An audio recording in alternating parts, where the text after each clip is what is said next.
दोस्तों, जैसा कि हम सभी जानते हैं कि अरबों सालों से हमारी पृथ्वी सूर्य की ऑर्बिटिंग कर रही है, यानी उसके चक्कर काट रही है। और ऐसा लगता है कि आने वाले कई सालों तक पृथ्वी कुछ ऐसा ही करती रहेगी।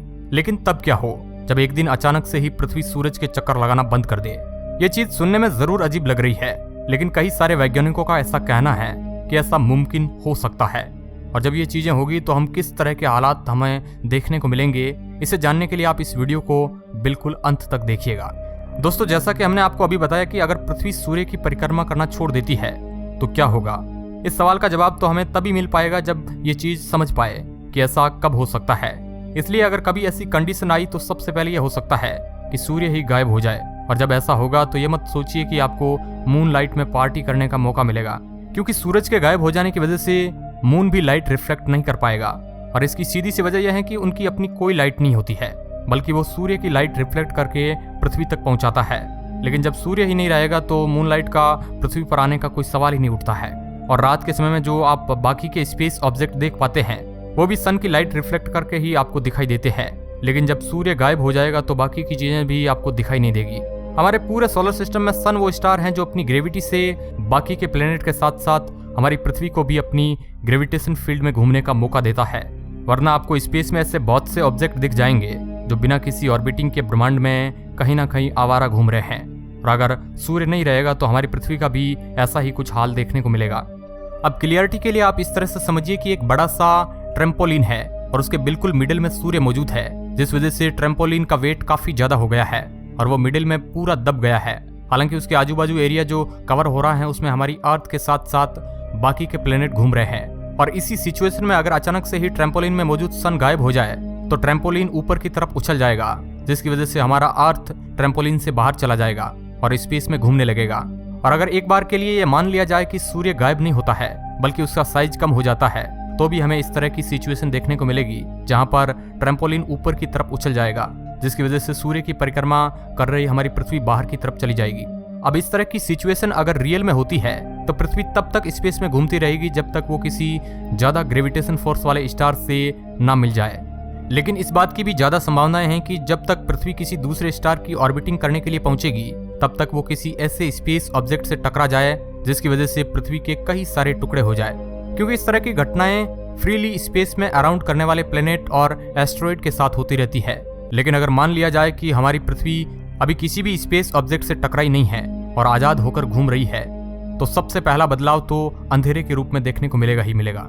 ऊपर से हमारी पृथ्वी का टेम्परेचर भी बहुत जल्दी कम होने लगेगा और बस कुछ ही दिनों में हमारी पृथ्वी 0 डिग्री सेल्सियस के टेम्परेचर पर आ जाएगी। यहाँ तक कि कई सारे वैज्ञानिक इस बात को भी कहते हैं कि बिना सूरज के हमारी पृथ्वी -20 डिग्री सेल्सियस के तापमान तक भी पहुंच सकती है। लेकिन ये तो शुरुआती दिनों में होने वाला बदलाव होगा, क्योंकि जैसे जैसे वक्त बढ़ता जाएगा वैसे वैसे तापमान भी कम होता जाएगा और लगभग 1 साल बाद पृथ्वी का तापमान -100 डिग्री सेल्सियस तक पहुंच जाएगा।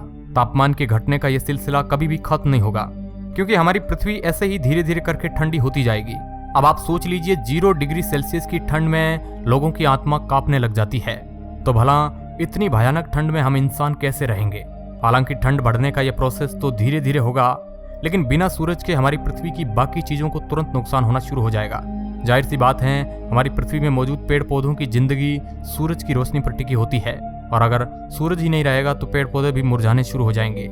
यहाँ तक कि हालात इतने बुरे हो जाएंगे कि कुछ ही हफ्तों में आपको पूरी दुनिया में कहीं भी पेड़ देखने को नहीं मिलेंगे।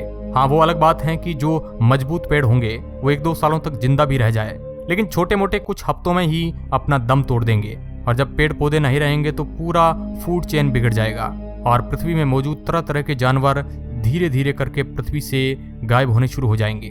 वैसे दोस्तों, सारी दुनिया की तो बात कर ली, अब आते हैं हम इंसानों पर। क्योंकि घटते तापमान की वजह से कोई भी चीज बच नहीं पाएगी। यहाँ तक कि पानी भी पूरी तरह से बर्फ में बदल जाएगा। -194.35 सेल्सियस के तापमान में पृथ्वी का पूरा नजारा ही बदला हुआ नजर आएगा, क्योंकि तब हमारा एटमॉस्फेयर लिक्विड एयर में बदल चुका होगा, जिसकी थिकनेस करीब 11.6 मीटर की होगी। और ऐसी कंडीशन में दोस्तों हम किसी भी नेचुरल रिसोर्सेज को पृथ्वी से एक्सट्रैक्ट नहीं कर पाएंगे, क्योंकि इस काम को करने में जो मशीनें इस्तेमाल होगी उसकी सारी स्टील नाजुक हो चुकी होगी। और अगर हम हमारे समुद्रों पर नजर डालेंगे तो हर जगह बर्फ ही बर्फ दिखाई देगी। हालांकि अभी भी दुनिया में ऐसे बहुत से इलाके हैं जहां पर आपको बर्फ दिखाई देती है, पर उसकी परत इतनी मोटी नहीं होती है। लेकिन जब तापमान इतना भयानक तरह से गिर जाएगा तो बर्फ की मोटी परत हर एक चीज के ऊपर चढ़ी हुई नजर आएगी। अब आप में से कई सारे लोग सोच रहे होंगे कि इस तरह की कंडीशन में भला हम कैसे रह पाएंगे। तो दोस्तों, ऐसी कंडीशन में रहने के लिए हमारे पास सिर्फ एक ही विकल्प बचेगा, और वो ये है कि हमें अंडरग्राउंड घर बनाने पड़ेंगे। क्योंकि जब पृथ्वी का तापमान -100 डिग्री से भी ज्यादा हो जाएगा तो पृथ्वी के अंदर खुदाई करने पर, यानी कि अगर हम पृथ्वी के अंदर 1 किलोमीटर की खुदाई करेंगे तो तापमान 15 से 30 डिग्री सेल्सियस तक बढ़ जाएगा। यानी कि हम जितना गहराई में पृथ्वी के जाएंगे उतना ज्यादा टेम्परेचर मेंटेन होता जाएगा। जिसकी सबसे बड़ी वजह यह है कि हमारी पृथ्वी का जो कोर है वो पृथ्वी के निर्माण से ही आग की तरह गर्म है, जो हम इंसानों को भी गर्माहट देने में काफी मदद करेगा। और ऐसी कोई सिचुएशन अगर आती है तो पूरी दुनिया में जितने भी देश हैं उन सभी को साथ मिलाकर एक ऐसी जगह खोजनी होगी जहां पर खुदाई करने पर हम जल्दी पृथ्वी के कोर तक पहुंच पाए, ताकि इंसानों को गर्माहट मिल सके। क्योंकि अगर सबने अपनी अपनी चलाने की कोशिश करी तो मामला गंभीर हो जाएगा। क्योंकि ये किसी एक देश के बस की बात नहीं होगी, बल्कि पूरी दुनिया में मौजूद जितने भी लोग हैं उन सभी को इस काम में मिलकर एक दूसरे को जिंदा रखने में उनकी मदद करनी होगी। इसके अलावा दोस्तों, हमें ऑक्सीजन और साफ पीने वाले पानी की भी प्रॉब्लम को सॉल्व करना पड़ेगा। हालांकि प्लांट वगैरह तो अंडरग्राउंड उगाए जा सकते हैं, क्योंकि कई सालों से आर्टिफिशियल लाइटनिंग में भी प्लांट्स उग रहे हैं जो अच्छी तरह से ग्रो करते हैं। पर हाँ दोस्तों, ये मत सोच बैठिएगा कि हर चीज इसी तरह आसान हो जाएगी, क्योंकि अगर थ्योरी के रूप में देखा जाए तो ये चीजें मुमकिन हो सकती है, लेकिन जब हम उन चीजों को प्रैक्टिकल करने जाएंगे तो सामने कई सारी परेशानियां खड़ी हो जाएगी। जहां सबसे पहली परेशानी तो ये होगी कि ऐसे बहुत से इंसान होंगे जिन्हें खुली हवा में सांस लेना पसंद है, लेकिन अंडरग्राउंड रहने की वजह से उनकी हालत खराब होने लगेगी। हाँ, ये चीज हो सकती है कि जो नई जनरेशन है वो धीरे धीरे इस तरह की सिचुएशन में ढलना सीख जाए, क्योंकि हमारे पास और कोई ऑप्शन नहीं बचेगा, हमें अंडरग्राउंड रहना सीखना ही पड़ेगा। पर दोस्तों, जैसा कि हमने आपको भी बताया कि अगर सूर्य गायब हो जाता है तो पृथ्वी उसके चक्कर लगाना छोड़ देगी, क्योंकि कोई भी ऐसी ग्रेविटेशन फोर्स नहीं होगी जो पृथ्वी को सूर्य की परिक्रमा करने में मदद करे। पर सूर्य के गायब हुए बिना भी ये काम हो सकता है।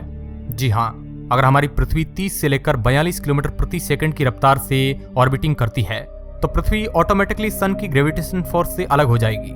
इस स्पीड में अगर पृथ्वी घूमने लगी तो हम इंसानों को काफी भयानक वाले अर्थक्वेक यानी कि भूकंप का सामना करने के लिए भी तैयार रहना होगा।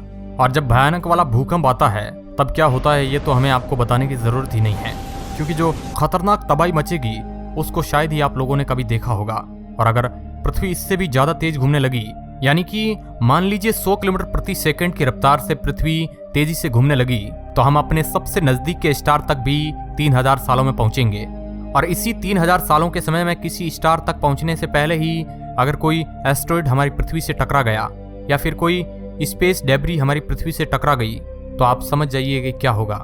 लेकिन अगर हम सब कुछ अच्छा सोचकर चले तो ये भी सोच ले कि हम 3000 साल बाद अपने सबसे नजदीकी स्टार पर पहुंच भी जाएंगे, तब भी इतने लंबे समय तक पृथ्वी में किसी भी इंसान का नामो निशान नहीं बचेगा, क्योंकि ना जाने कितनी सारी चीजें हुई होगी जिसने 3000 सालों में हम इंसानों का नामो निशान मिटा दिया होगा। हाँ, वो बात अलग है कि पृथ्वी की बिल्कुल गहराई में कुछ ऐसे जीव मौजूद होंगे जो कि कीमोसिंथेसिस के जरिए जिंदगी जी रहे होंगे, क्योंकि इस प्रोसेस में ये जीव इनऑर्गेनिक सब्जेक्ट से एनर्जी लेते हैं। पर दोस्तों, अगर हम इन सभी सिचुएशन को किनारे कर दे और जिस तरह हमारी पृथ्वी अभी सन के ऑर्बिट में अराउंड कर रही है ठीक उसी तरह करती रहे, तब भी वैज्ञानिक साफ तौर पर यह बात कह चुके हैं कि 4 से 5 बिलियन सालों बाद सूर्य का साइज बड़ा होगा, जिसकी वजह से या तो सूरज पृथ्वी को अपने अंदर समा लेगा या फिर उसकी तेज गर्माहट पृथ्वी का पूरा विनाश कर देगी। ऐसे में यह बात कहना बहुत मुश्किल है कि कौन सी परिस्थिति ज्यादा कठिन है, शरीर को जला देने वाली गर्मी या फिर शरीर के हर हिस्से को जमा देने वाली ठंड, क्योंकि आने वाले समय में इन्हीं दोनों सिचुएशन में से कोई एक सिचुएशन हम ह्यूमंस को देखने को मिलेगी। अब आपके हिसाब से कौन सी सिचुएशन बेटर रहेगी हमारे लिए, या आप हमें कमेंट के माध्यम से बता सकते हैं। और इस तरह की इंटरेस्टिंग वीडियो देखने के लिए आप चैनल के साथ जुड़ सकते हैं। वीडियो के अंत तक बने रहने के लिए आपका बहुत बहुत धन्यवाद।